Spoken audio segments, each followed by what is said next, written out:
Vixrum en comprimé contient de l'ibuprofène qui soulage les maux de tête, la fièvre et de la pseudoéphédrine qui dégage le nez, le tout sans somnolence. Vixrum assomme le rhume, pas vous. Médicament réservé à l'adulte.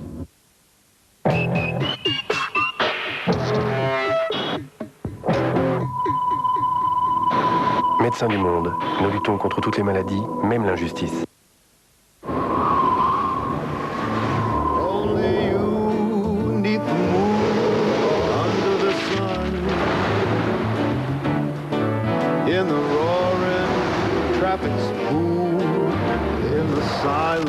Of my lonely room, I think of you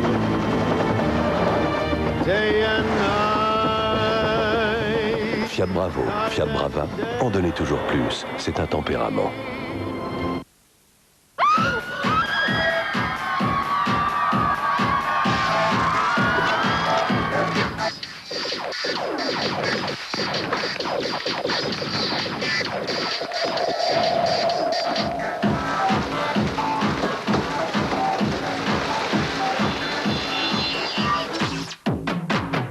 Tribu de la Caisse d'épargne, une seule carte pour placer votre argent, le retirer librement et bénéficier aussi de nombreuses réductions.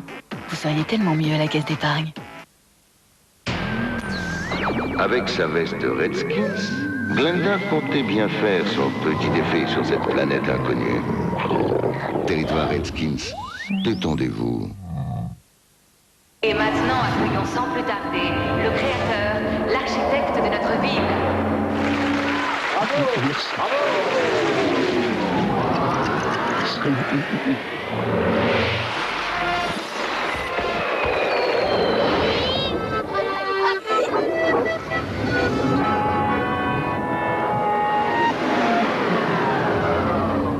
C'est avec vous. C'est un bon projet, vous irez loin. Merci. BNP, parlons d'avenir.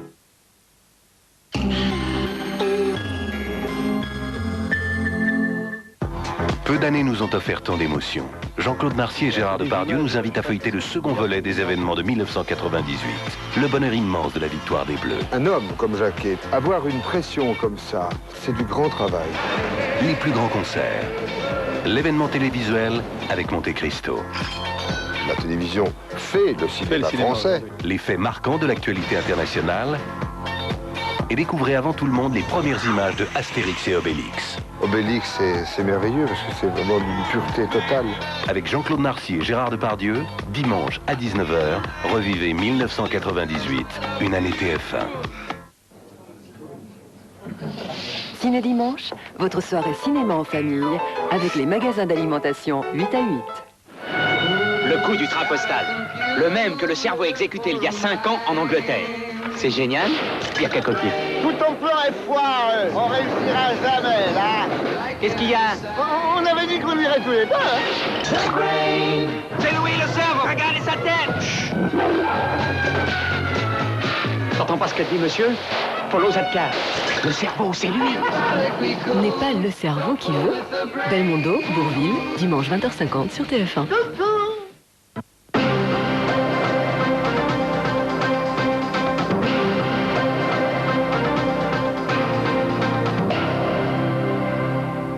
L'enquête sur l'accident du train Briançon-Paris. Un garçon de 6 ans est tombé sur la voie la nuit dernière. Le wagon n'était pas équipé d'un dispositif de blocage des portes. L'enfant souffre de multiples blessures. Il a été opéré ce soir dans un hôpital de Bron près de Lyon. Romain Husneau. L'intervention chirurgicale sur l'enfant a duré près de 5 heures. Souffrant d'un grave traumatisme crânien, il est toujours dans le coma depuis sa sortie du bloc opératoire. Son état est toujours stationnaire. À 20h30, il était hospitalisé en réanimation, il est revenu, sorti du bloc opératoire, il est toujours en état de coma, mais est sous anesthésie générale et son état nécessite une assistance respiratoire. L'enfant de 6 ans voyageait en train couchette la nuit dernière avec sa mère et ses 2 frères et sœurs. Vers 3h20 du matin, il est parti aux toilettes. Sa mère, ne le voyant pas revenir et découvrant une porte du wagon ouverte, déclenche l'alarme. L'enfant est retrouvé peu après sur la voie ferrée à plusieurs kilomètres de là. Question, comment la porte a pu s'ouvrir manuellement? Il semblerait que sur ces 2 voitures supplémentaires par rapport à la circulation normale, il n'y ait pas de dispositif de condamnation des portes. Aucun dispositif de blocage donc sur ce wagon supplémentaire utilisé seulement en période de forte affluence. Une enquête judiciaire est en cours. La SNCF a également ouvert une enquête interne pour déterminer les causes exactes de l'accident. Les retours de vacances au ralenti, nombreux embouteillages ce samedi en Savoie et dans la vallée du Rhône. Les choses sont rentrées dans l'ordre peu avant 20 h. La journée était classée orange en province, elle sera rouge ce dimanche.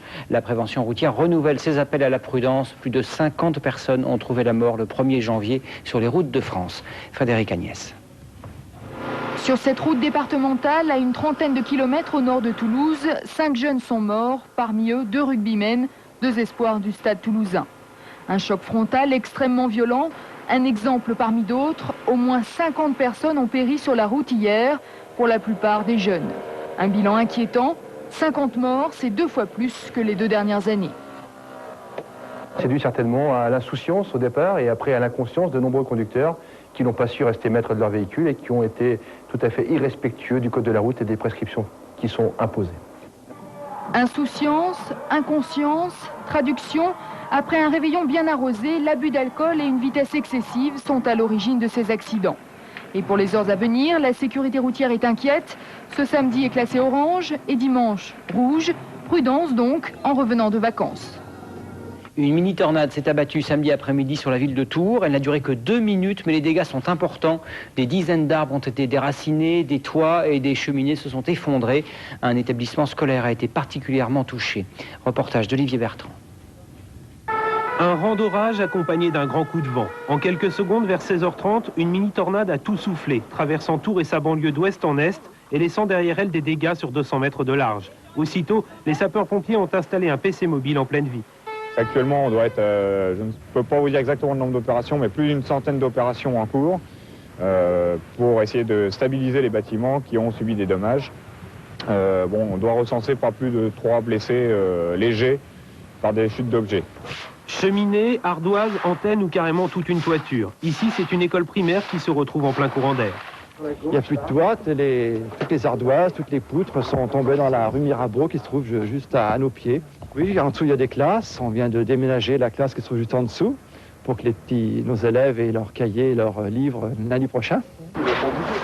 Nous, au départ, on était un peu bloqués parce que c'est tombé carrément en travers, ça a bouché la porte, c'est tombé sur les bagnoles et puis on est sorti par en dessous avec les gamins. Ce soir, les sapeurs-pompiers continuent de bâcher des dizaines de toitures et la municipalité assure de son côté que les habitants des maisons les plus touchées ont tous été relogés. L'actualité politique toujours marquée par les divisions de l'opposition à propos de l'Europe. Le président du Mouvement pour la France, Philippe de Villiers, accepterait d'être en 2e position sur la liste de Charles Pasqua aux élections européennes. Et dans un entretien au Journal du Dimanche, l'ancien ministre de l'Intérieur précise que pour l'instant, il reste à l'intérieur du RPR, malgré son cavalier seul européen. Caroline Gauthier. Charles Pasqua, candidat aux européennes, la nouvelle n'a pas créé la surprise au RPR où moins de 6 mois avant le scrutin, le débat européen continue de diviser. Le sénateur des Hauts-de-Seine, farouchement opposé au traité d'Amsterdam, prend ses distances par rapport au parti. Il risque désormais l'exclusion. Il y a une profonde divergence et de cette divergence, nous souhaitons que Charles Pasqua tire lui-même les conclusions en prenant ses distances à l'égard de notre mouvement. Nous n'hésitons pas, avec un peu de souffrance, à nous séparer de ceux qui n'acceptent pas cette ligne. Cette ligne repose sur la défense de la construction européenne, un engagement pris par une grande partie de l'opposition et qui pourrait aboutir à la création d'une liste commune du RPR et de l'UDF, et ce, malgré l'embarras provoqué par la décision de Charles Pasqua.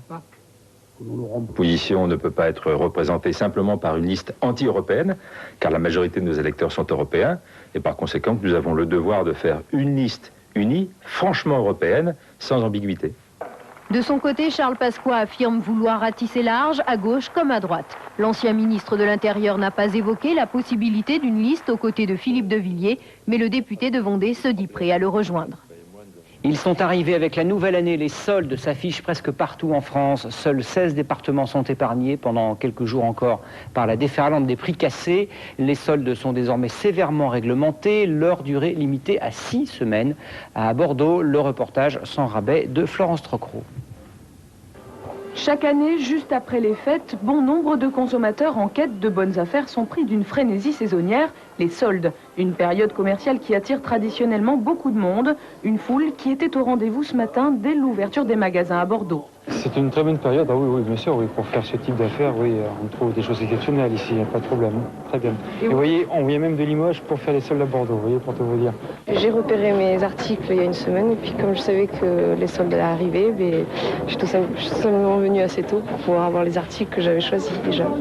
Pour les commerçants, après les achats de Noël, les soldes permettent de bien démarrer l'année en multipliant dans certains rayons le chiffre d'affaires quotidien par 10. Ce sont quand même des périodes très importantes pour nous. Il y a une clientèle maintenant qui s'habitue vraiment à ces périodes de soldes, qui achète spécifiquement en solde.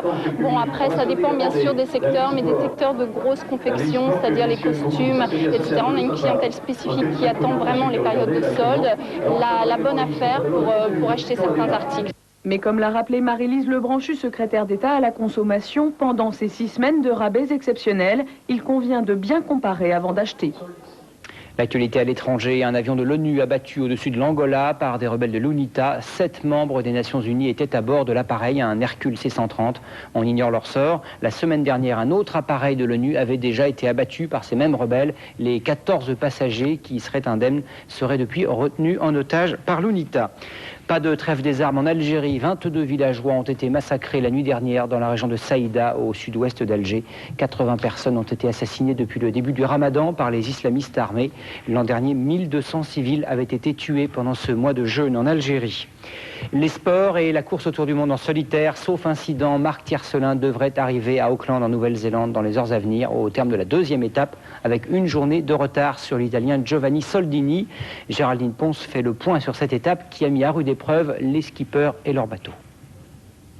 Team Group 4, le voilier de Mike Golding, remorqué par un bateau de pêche au large des côtes de la Nouvelle-Zélande hier soir. Une image qui annonce la fin de la course pour le navigateur anglais. Aujourd'hui, il y a plus de 50 cm d'eau dans le bateau et Golding ne devrait pas atteindre Auckland à temps pour faire les réparations nécessaires. Conséquence, le vainqueur de la première étape de Round Alone, favori de la course, pourrait être contraint d'abandonner. Ses concurrents les plus sérieux, Isabelle Autissier et Marc Tiercelin, ont eux aussi subi quelques déboires lors de cette étape, moins grave, puisque les deux navigateurs devraient logiquement prendre les 2e et 3e places à Auckland. Cette étape, ça a été l'étape de toutes les galères, là, puisque encore ce matin, donc j'ai heurté une baleine qui m'a arraché mon safran bâbord. Donc vraiment, l'océan Indien a été fidèle à sa réputation pour moi, difficile, de la casse, et je m'en tire peut-être pas trop mal au classement général, mais vraiment, psychologiquement, ça a été vraiment dur, quoi. Beaucoup plus facile semble-t-il pour l'Italien Giovanni Soldini sur Fila, vainqueur ce matin de cette 2e étape, un outsider sur lequel il faudra désormais compter si Golding abandonne la compétition. Avant de refermer ce journal, évoquons la disparition du compositeur suisse Rolf Liebermann. Il avait 88 ans, il était à l'origine de la relance de l'Opéra de Paris qu'il dirigea pendant 7 ans, jusqu'en 1980, après avoir fait de celui de Hambourg un haut lieu de création. Jacques Chirac et Lionel Jospin lui ont rendu hommage. C'est la fin de ce journal, merci de l'avoir suivi.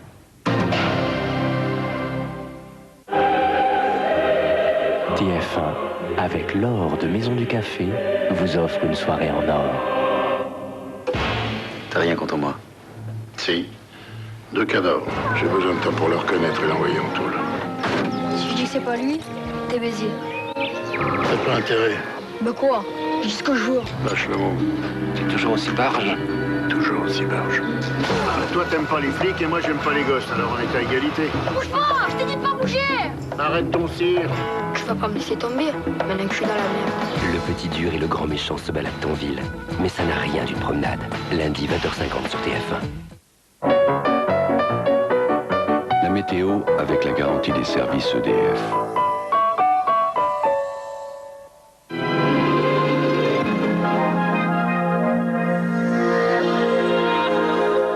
Bonsoir, il fera doux encore sur la France demain, comme toute la semaine prochaine d'ailleurs.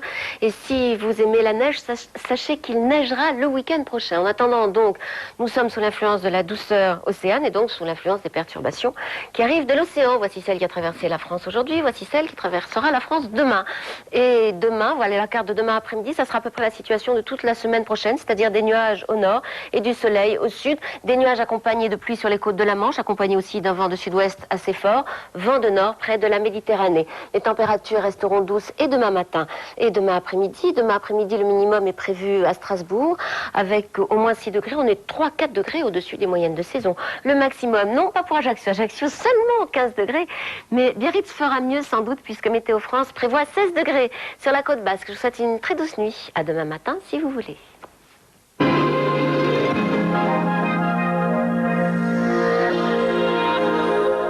C'était la météo avec la garantie des services EDF. Peu d'années nous ont offert tant d'émotions. Jean-Claude Narcier et Gérard Depardieu nous invitent à feuilleter le second volet des événements de 1998. Le bonheur immense de la victoire des Bleus. Un homme comme Jacquet, avoir une pression comme ça, c'est du grand travail. Les plus grands concerts. L'événement télévisuel avec Monte Cristo. La télévision fait le cinéma français. Les faits marquants de l'actualité internationale. Et découvrez avant tout le monde les premières images de Astérix et Obélix. Obélix, c'est merveilleux parce que c'est vraiment d'une pureté totale. Avec Jean-Claude Narcier et Gérard Depardieu, dimanche à 19h, revivez 1998, une année TF1.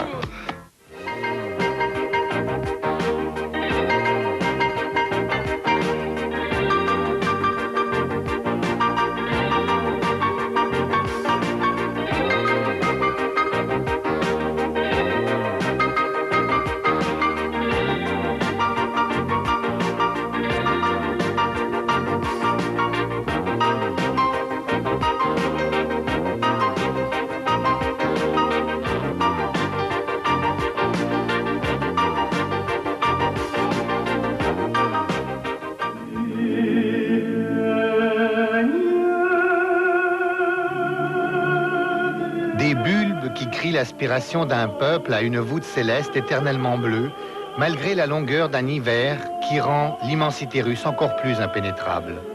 Ici, à Kolomenskoye, on était il y a 20 ans encore dans des faubourgs villageois de Moscou, capitale aux allures provinciales et pour cela peut-être véritable cœur et âme d'une Russie qui ne s'est jamais vraiment soumise au despotisme éclairé de la raison incarné par Saint-Pétersbourg.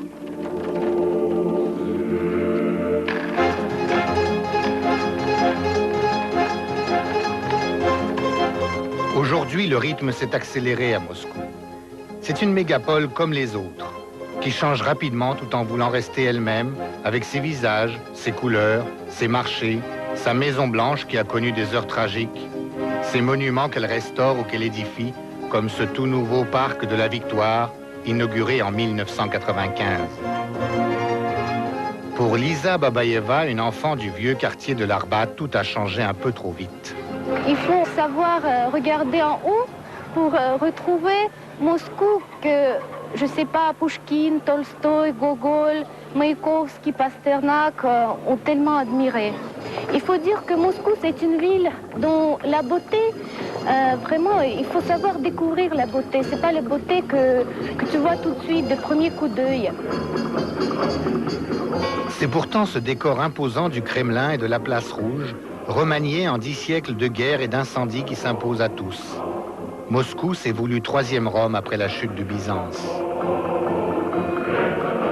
L'église de Basile le Bienheureux y a été bâtie en 1555 pour marquer la victoire sur les Tatars, ainsi empêchés de déferler sur l'Europe. Symbole plus moderne et aussi plus contesté, le mausolée de Lénine. On pense aux dirigeants soviétiques en chapeau mou, assistant au défilé militaire sur la place. La plupart, à commencer par Staline, sont enterrés là, derrière. Le carillon de la tour Spasskaya a rythmé la voix de Radio Moscou dans le monde entier. La place était d'abord une énorme foire commerciale avant de devenir rouge, c'est-à-dire belle. La tradition commerciale est toujours là, ou plutôt à nouveau là. Voici ce qui fut le sinistre Goum, où le moindre arrivage de bottes italiennes en sky provoquait des queues de plusieurs heures.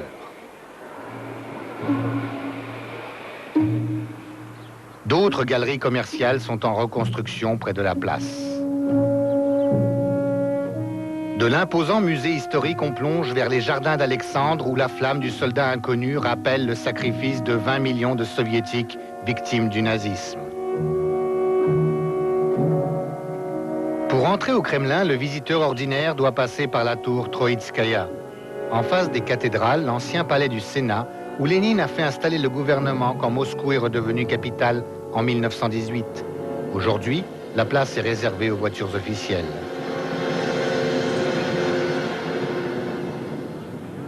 Attraction tsar du Kremlin, le roi Bourdon et le roi Canon. Le premier n'a jamais sonné car il s'est fêlé lors de la fonte. Le second n'a guère tiré.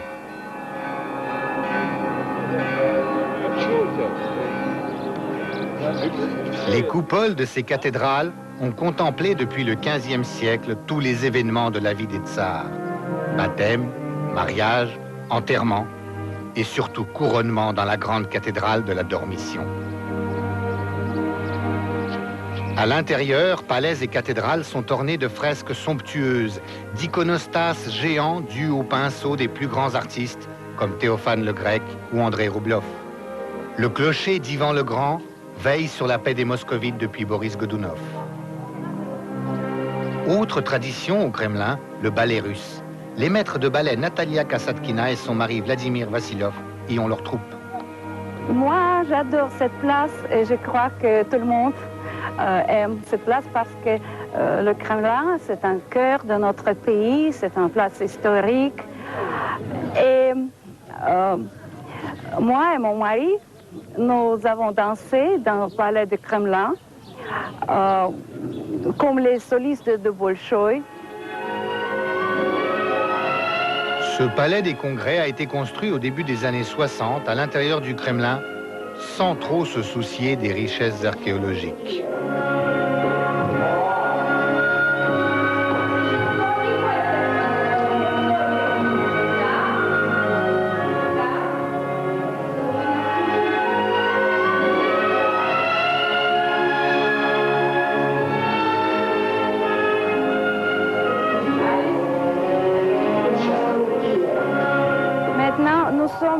Nous sommes libres, nous sommes comme chorégraphes. Nous pouvons faire tout ce que nous voulons. Mais nous n'avons pas beaucoup d'argent, assez d'argent pour payer nos artistes. Et c'est dommage.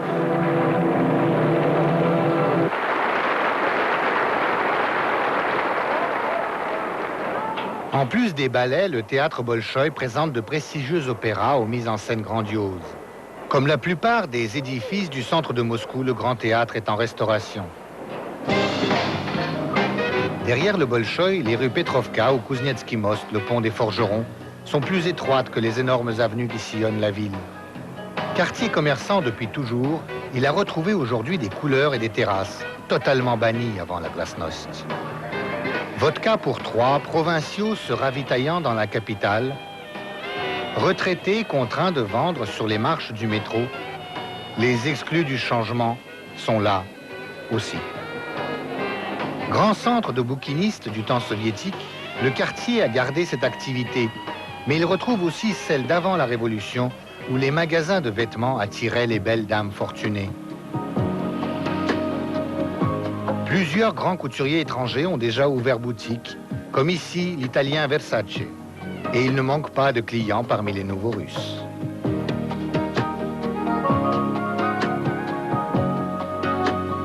Une nouvelle haute couture moscovite apparaît. La créatrice, Tatiana Romaniuk, a choisi le thème de la dentelle. Je veux que la dentelle sorte du domaine du souvenir, du style matrioshka et samovar. Je voudrais qu'elle entre dans le quotidien de toute femme moderne, normale, qui aurait envie de voir, sentir, porter ces choses. Avant la Révolution, il y avait 100 000 dentelières en Russie, et la dentelle russe se vendait en France, en Angleterre et dans bien d'autres pays.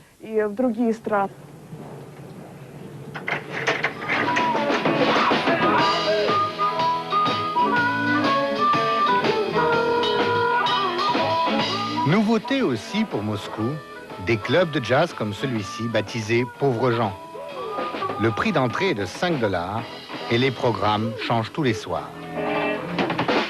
Irina Polyanskaya aime bien s'y rendre. On peut le comprendre d'après le nom que ce sont des gens pauvres qui viennent ici. C'est pas la pauvreté, bien sûr. Vous voyez, j'ai pris un whisky, je fume des cigarettes, voilà. Mais c'est plus décontracté, plus démocratique. Au bout du pont des Forgerons, la place Lubjanka n'a plus rien au centre. La statue de Félix Dzerzhinsky, fondateur de la Tchéka, en a été retirée après le putsch d'août 1991. Les bâtiments qui ont abrité le GPU de Staline et le KGB de Brejnev sont toujours là.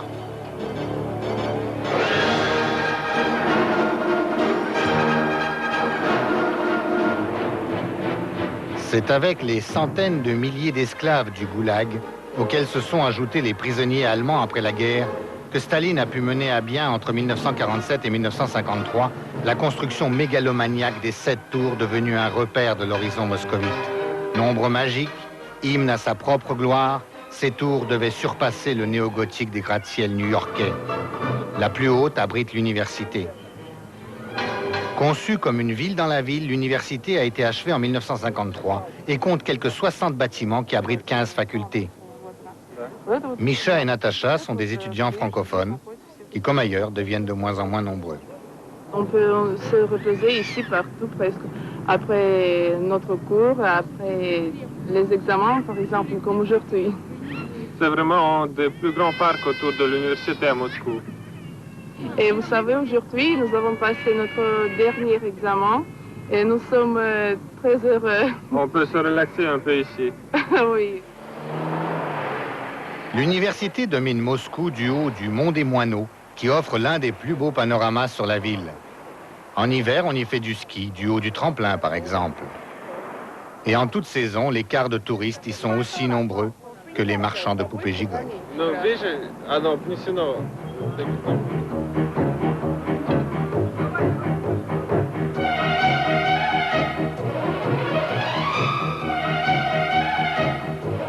Tout près de là, le marché de Loujniki s'est d'abord installé à la sauvette avec la perestroïka. On y vendait des articles importés en contrebande. Aujourd'hui, il est devenu l'un des plus importants de Moscou. Le plus folklorique reste celui dit des oiseaux. On y trouve absolument tous les animaux.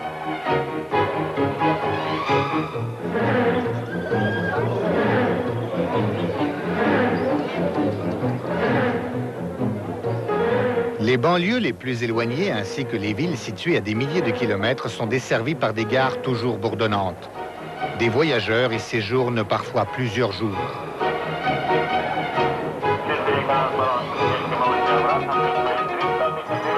Ceux qui habitent plus près disposent du fameux métro de Moscou. Construit très en profondeur afin de servir d'abri à partir de 1935, ces escaliers mécaniques ont inspiré la langue des Obs du poète Bulat Okudjava. À droite, on ne bouge pas, on passe à gauche. Мне в моем метро никогда не тесно, потому что с детства оно, как песня. Le métro ne cesse de s'allonger chaque année, s'essoufflant à rattraper une ville qui déborde de son étau périphérique. À la station Place de la Révolution, des sculptures prolétariennes rappellent le triomphe du réalisme socialiste.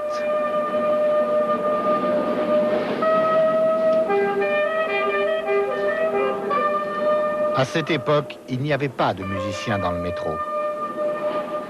À Novoslabodskaya, le métro devient cathédrale.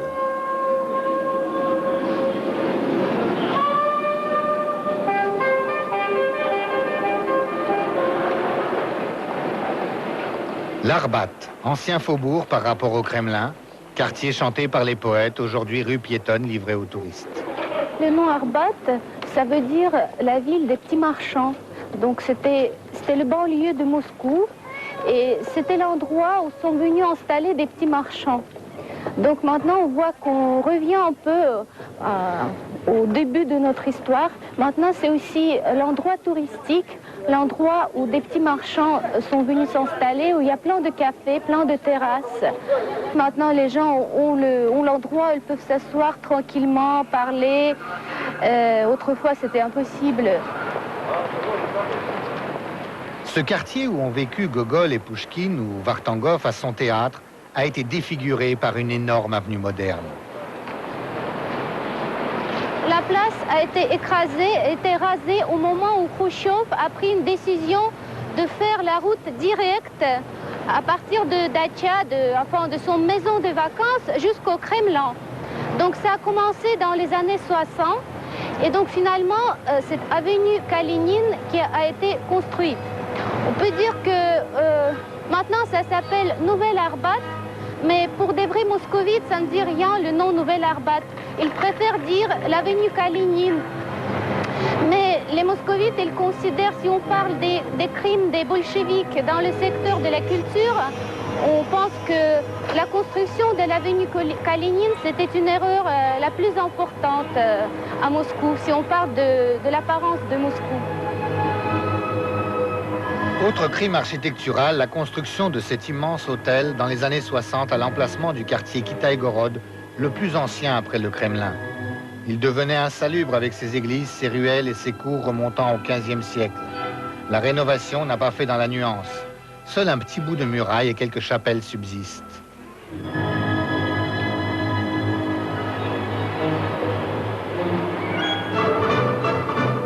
Ici, les galeries commerciales de Kitaï-Gorod, délaissées durant 70 ans, sont reconstruites.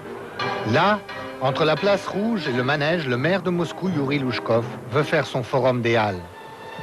L'une des reconstructions les plus ambitieuses est la cathédrale du Christ Sauveur, bâtie au siècle dernier pour célébrer la victoire sur Napoléon.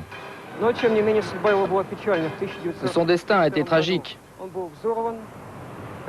En 1932, Staline l'a fait détruire. Ça a pris beaucoup de temps tellement elle était solide. Et à sa place, on a construit la fameuse piscine découverte de Moscou. Celle-ci a été définitivement fermée à l'automne 93 et à la place, on a construit l'église. L'initiative en a été prise par la ville de Moscou et la mairie, avec le soutien de diverses sociétés commerciales et d'hommes d'affaires. Un fonds spécial du Christ Sauveur a été créé et vous voyez, en moins de 3 ans, l'église est presque terminée. Le monastère d'Anilov, prison pour jeunes délinquants au temps soviétique, est aujourd'hui gardé par des Cosaques. Il a été rendu à l'église et le patriarcat en a fait son siège.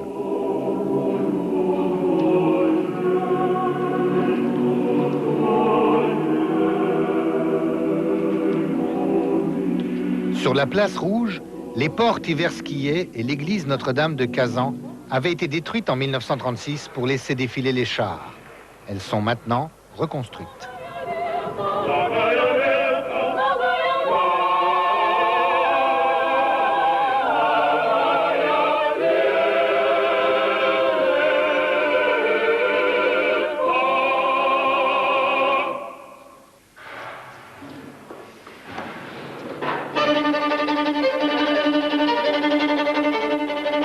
Alexandre Pouchkine est par lui-même un monument pour les Russes. Sa statue, située sur l'avenue de Tver, a souvent été un lieu de manifestation politique. Elle est aujourd'hui un lieu de promenade et de rencontre. Plusieurs journaux ont leur siège autour de la place. C'est là que le premier établissement fast-food moscovite a vu le jour.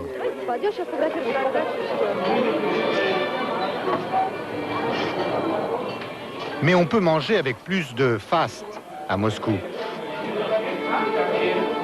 Dans ce restaurant géorgien, par exemple, où nous ont précédé Irina et Natacha.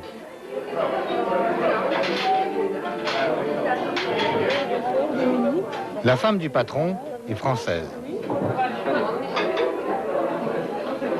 Ce restaurant, il a été ouvert, en fait, c'était le deuxième restaurant privé qui a été ouvert à Moscou. Juste au moment de la perestroïka, donc dans les années 85. Et après ça, il y a eu toute une série de restaurants qui ont commencé un peu à vouloir changer les habitudes, disons, de service qui n'étaient pas très, très reluisantes. J'aime beaucoup ce restaurant, c'est très joli. Je le crois, la cuisine est bonne. Est-ce que c'est très cher? Mais vous voyez qu'on peut se le permettre, c'est-à-dire nous ne sommes pas de nouveaux riches. Et quand même, on se retrouve parfois pour bavarder, discuter, prendre un peu de vin, manger. En fait, c'est un lieu un peu culturel, où bon, il y a un art de vivre qui est la cuisine, et puis on est entouré de tableaux, de peintres qu'on expose, et puis c'est un lieu où les gens communiquent.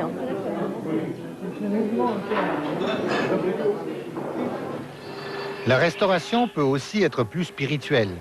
Des ateliers privés de rénovation d'icônes et de peintures comme celui-ci répondent aujourd'hui aux besoins de propriétaires privés d'objets d'art pour lesquels un marché s'est créé.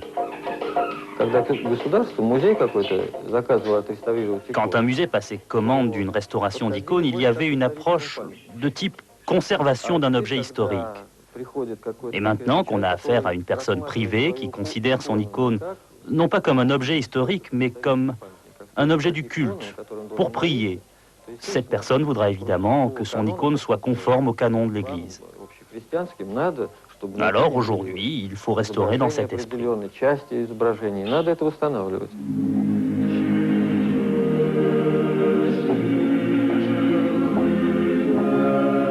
Cette galerie d'icônes appartient à la chaîne de magasins d'antiquités Kupina. Elle est une sorte de musée privé auquel des amateurs prêtent leurs icônes et où seule une petite partie des œuvres sont à vendre. Par exemple, ça coûte au niveau de 2500, 3000 $, près comme ça. C'est une icône de quelle époque? C'est la fin du siècle passé, de très haute qualité. Ce sont des images cloisonnées et peintes dans le même temps, de différentes techniques, de différentes couleurs, puis l'encadrement de cette icône, le revêtement de cette icône est de très haute finesse. Les icônes plus touristiques sont ici au marché d'Izmailovo, souvent appelé le vernissage, car ce sont des peintres qui ont commencé peu avant la Glasnost à exposer leurs toiles pendant les week-ends dans les allées du parc.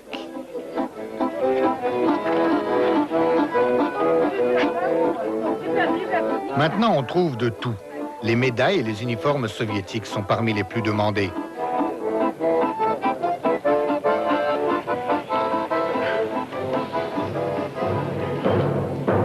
La ville aussi a ses reliques soviétiques. L'ouvrier et la kolkhosienne de l'exposition universelle de Paris de 1933. Le monument à la conquête spatiale, objet de plaisanterie graveleuse. Et bien sûr, les monuments des pères révolutionnaires.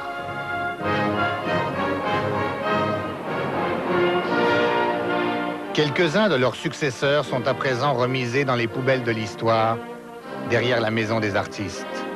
Comme Khrouchtchev, tombé en disgrâce de son vivant, mais enterré tout de même au cimetière de Novodievitchi, véritable panthéon à ciel ouvert. Le sculpteur Ernest Neizvestny lui a fait un monument blanc et noir symbolisant son action. Bonne en déstalinisant et mauvaise en n'allant pas jusqu'au bout. Paradoxalement, ce cimetière où sont enterrés de nombreux dirigeants politiques de l'Union soviétique abrite aussi les dépouilles de centaines, de milliers de gens qui ont été les victimes du goulag et des camps staliniens, alors qu'ils étaient auparavant des privilégiés.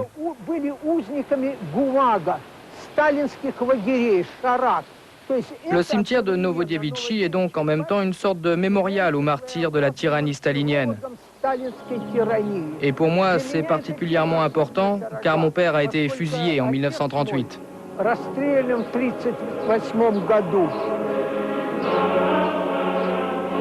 Il y a près de 10 000 urnes dans les murs et 15 000 personnes enterrées dans ce cimetière. Katia Drujenin vient souvent sur la tombe de son père, Sergei Chervinsky, poète, critique d'art et traducteur d'Ovide et de Baudelaire.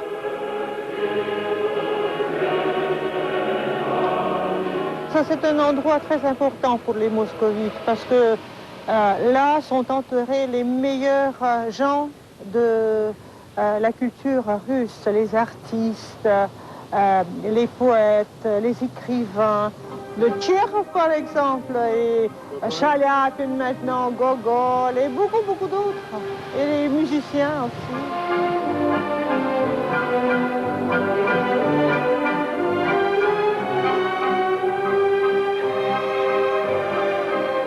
y a beaucoup de cimetières en Moscou, mais celui-ci est un cimetière de choix tout à fait particulier. Mais il a perdu son aspect primordial, primitif, son aspect particulier, parce qu'il y a trop de choses, de monuments staliniens qui sont enterrés.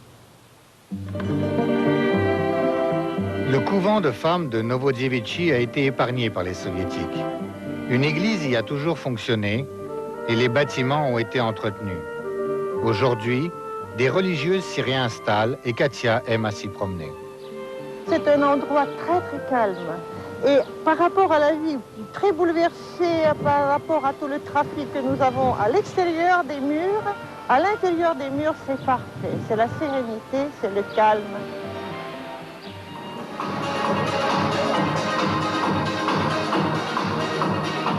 Les boîtes de nuit se multiplient à Moscou. Le Pilote est fréquenté par la jeunesse étudiante et elle reçoit toutes sortes d'orchestres. D'autres se sont orientés vers le tourisme d'affaires. La ville a presque autant de casinos que Las Vegas. Celui-ci fait partie du complexe du Golden Palace, restaurant, nightclub de luxe, destiné à ceux que l'on appelle les nouveaux Russes. La soirée y coûte 500 $ au minimum.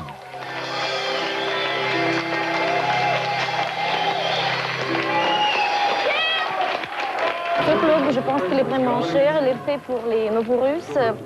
C'est-à-dire, je ne pense pas que parmi les visiteurs de ce club, il y a beaucoup d'étudiants. Je pense que c'est plutôt parmi les filles, ce sont les femmes des hommes d'affaires. Les hommes, ce sont tous, je pense, les hommes d'affaires qui sont venus ici parce qu'ici, il n'y a pas beaucoup de jeunes.